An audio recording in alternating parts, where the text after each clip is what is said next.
제1부 새벽 미사에 찬 공기와 선희 씨의 고요한 발걸음. 어둠이 채 가시지 않은 새벽 5시. 성당 종탑에서 울려 퍼지는 삼종 기도 소리가 고요한 마을의 지붕 위를 나직하게 타고 흐릅니다. 68배 선희 씨는 머리칼을 정갈하게 빗어 넘기고 하얀 미사보를 소중히 챙겨 넣습니다. 그녀의 새벽은 수십 년째 이 고요한 성당 가는 길에서 시작되었습니다. 찬설이가 내려앉은 길을 걸을 때마다 입안에서는 나직한 기도가 맴돌고 차가운 공기는 오히려 그녀의 영혼을 맑게 깨우는 세례수처럼 느껴집니다.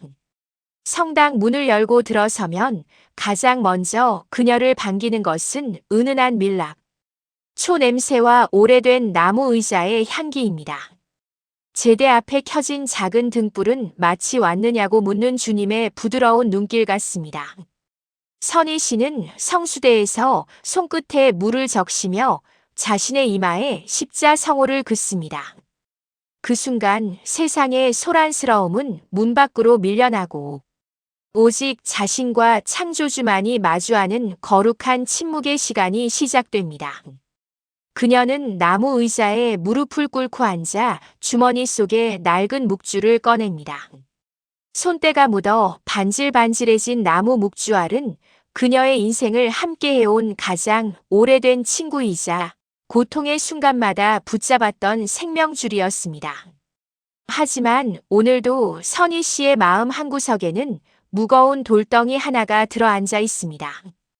평생을 성당 주방 봉사와 구역장 활동으로 바치며 헌신해 왔건만 정작 그녀의 삶에는 여전히 풀리지 않는 매듭이 남아있기 때문입니다. 신앙이 깊어질수록 고통은 사라지는 것이 아니라 오히려 더 선명해지는 것 같아 그녀는 십자가 위에서 고통받는 예수를 바라보며 묻고 또 묻습니다. 주님, 제 기도는 저 촛불의 연기처럼 허공으로 흩어지는 것입니까? 아니면 당신의 발치에 닿아 있기는 한 것입니까?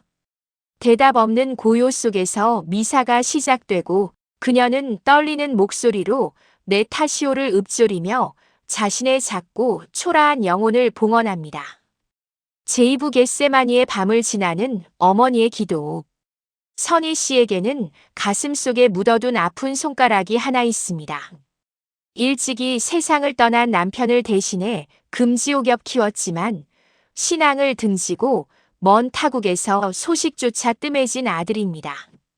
아들을 위해 바친 9일 기도가 수백 번이고 성모님 앞에 봉헌한 초가 셀 수도 없지만 돌아오는 것은 공허한 메아리뿐이었습니다. 사람들은 그녀를 성녀라 칭송하며 신심이 깊다고 부러워했지만 그녀의 속마음은 타들어가는 숫덩이와 같았습니다.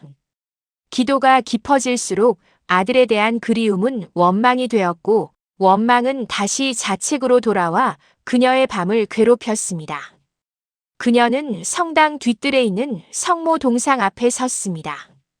자애로운 미소를 짓고 있는 성모님의 발치에는 누군가 놓고 간 시든 꽃 한 다발이 놓여 있었습니다.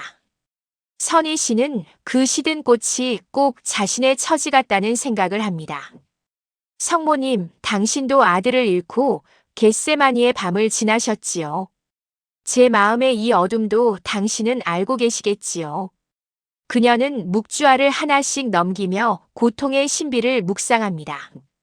아들의 어린 시절, 첫 영성체를 받으며 환하게 웃던 모습과 이제는 주님을 모른다며 뒤돌아선 뒷모습이 교차하며 그녀의 눈시울을 적십니다. 그녀는 생각합니다. 주님은 왜 가장 간절한 순간에 침묵하시는가? 왜 선한 이들의 눈물은 바로 닦이지 않는가? 기도는 어쩌면 신의 마음을 움직이는 것이 아니라 신의 침묵을 견뎌내는 과정일지도 모른다는 서글픈 깨달음이 그녀를 스쳐갑니다. 하지만 그녀는 멈출 수 없습니다. 비록 대답 없는 침묵일지라도 그 침묵 또한 신의 대화 방식임을 믿고 싶었기 때문입니다. 그녀는 묵주를 손목에 감고 다시금 무릎을 곧게 세웁니다. 고통이 그녀를 무너뜨리려 할 때마다 그녀를 다시 일으켜 세운 것은 숙명이라는 가느다란 빗줄기였습니다. 제3부 상처 입은 치유자, 이웃의 발을 씻기다. 선희 씨의 일과는 미사가 끝난 후에도 멈추지 않습니다. 그녀는 매주 2번 홀로 사는 어르신들을 방문하여 반찬을 배달하고 말동무가 되어주는 봉사를 합니다. 자신의 가슴 속에 커다란 구멍이 뚫려 있음에도 불구하고 그녀는 타인의 상처를 어루만질 때 비로소 자신의 통증이 잦아드는 신비로운 경험을 합니다. 지저분한 방 안에서 냄새나는 이불을 뒤집어 쓰고 있는 노파의 손을 잡으며 선희 씨는 그곳에서 고난받는 그리스도의 얼굴을 발견합니다. 어느 날 유독 고집스럽게 마음의 문을 닫고 있던 한 노인이 그녀에게 독서를 내뱉었습니다. 당신이 믿는 하느님이 있다면 왜 세상을 이 모양으로 두느냐는 원망 섞인 물음이었습니다.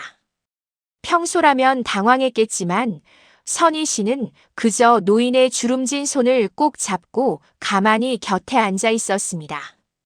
그녀는 알고 있었습니다. 사람에게 필요한 것은 화려한 교리나 설득이 아니라 그저 자신의 고통 곁에 누군가 머물러 준다는 사실 그 자체라는 것을요. 그녀는 속으로 화살 기도를 바쳤습니다. 주님, 제 입술을 당신의 도구로 써주소서. 제 손길이 당신의 온기가 되게 하소서.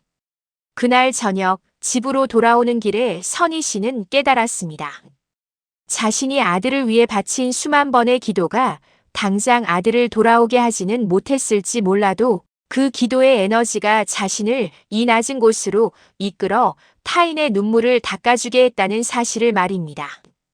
기도는 고여있는 저수지가 아니라 이웃의 메마른 마음을 적시는 맑은 시냇물이어야 했습니다. 그녀의 기도는 이제 나의 뜻이 이루어지기를 바라는 간청에서 당신의 뜻이 나를 통해 펼쳐지기를 바라는 헌신으로 서서히 변해가고 있었습니다.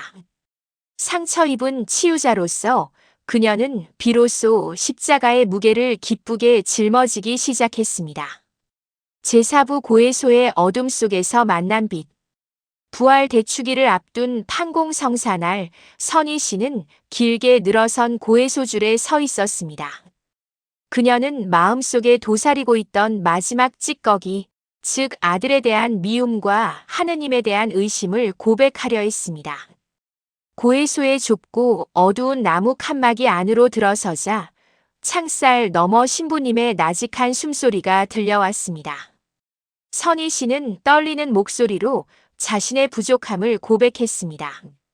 평생을 신자로 살았지만 여전히 누군가를 용서하지 못하고 신의 침묵을 원망했던 오만함을 털어놓았습니다. 신부님은 한참 동안 침묵을 지키다 입을 열었습니다. 자매님, 하느님은 자매님의 기도를 한 번도 잊으신 적이 없습니다. 자매님이 아들을 위해 흘린 눈물은 하늘나라의 유리병에 고스란히 담겨 있습니다. 때로는 하느님께서 우리에게 가장 좋은 것을 주시기 위해 가장 긴 기다림을 요구하시기도 합니다. 자매님의 그 낡은 묵주알이 닳아 없어질 때까지 바친 기도는 이미 누군가의 영혼을 살리는 밑거름이 되었습니다. 그 위로의 한마디에 선희 씨는 참았던 오열을 터뜨렸습니다. 고해소를 나온 그녀의 발걸음은 깃털처럼 가벼워졌습니다.